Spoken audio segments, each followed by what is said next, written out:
It's just great to see all the new cars on track with all the cars painted and everybody getting into the swing of things. So we're still sticking to our tests that we need to do, not necessarily going fast at Sebring, but trying to get some major items checked off the list before we get to St. Pete. So yeah, it was good to see everybody out there the first session, and I think things went actually very, very well for us. We only ran one set of tires, went pretty quick. So yeah, just biding our time.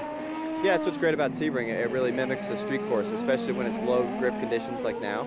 We'd actually rather have it like this versus testing on Thursday and Friday at the end of the week when it's going to be more rubbered up. So we like where we're at right now, and we're really looking towards street circuits. So it's a good thing. We'll go out in the afternoon here, click through a bunch more big changes, and same thing tomorrow. Just constantly getting through this new DW12. Yeah, it was great. It's great to be back again. We continue to develop the car, the setup. Even at this track we don't race, believe it or not, this is a very good track for setup for the street course. Remember, every time you go to street course, it's they started the weekend there, so you don't just find out a lot of things at the race weekend. So it's great to be here before the first race of the season. And it's good to find out how we are compared to the other competitors. But right now, I'm focused still in developing the car, learning a little bit more. Because remember, this is the first time we're doing learning every bit of the car.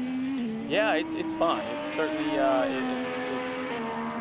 there is your up and down. Sometimes a lot of grip, and sometimes no grip at all.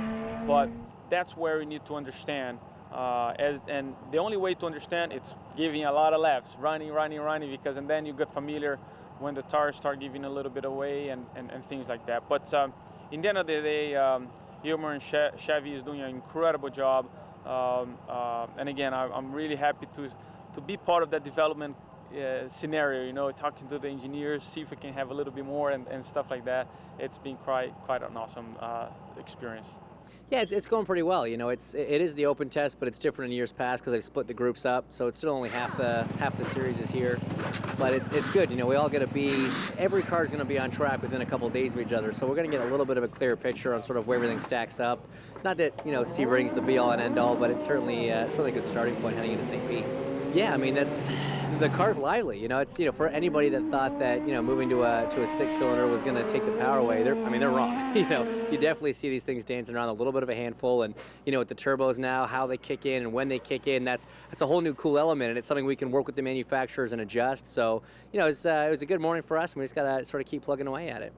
Yeah, it was a long off season. I felt like I recovered pretty quick, but obviously wasn't able to get in the car in time to race again before the season was over. So it's just been a long, I think 7-8 months now, and just eager to get back in and get started. So I feel fine. I feel 100% fit, ready to go. But it's just been a long way. It's very different. It's taken a little bit of getting used to.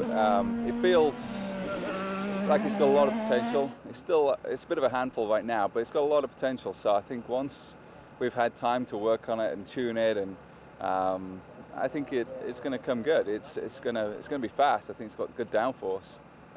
It's all a matter of how you use it, and hopefully we can get a decent balance so we can carry that speed.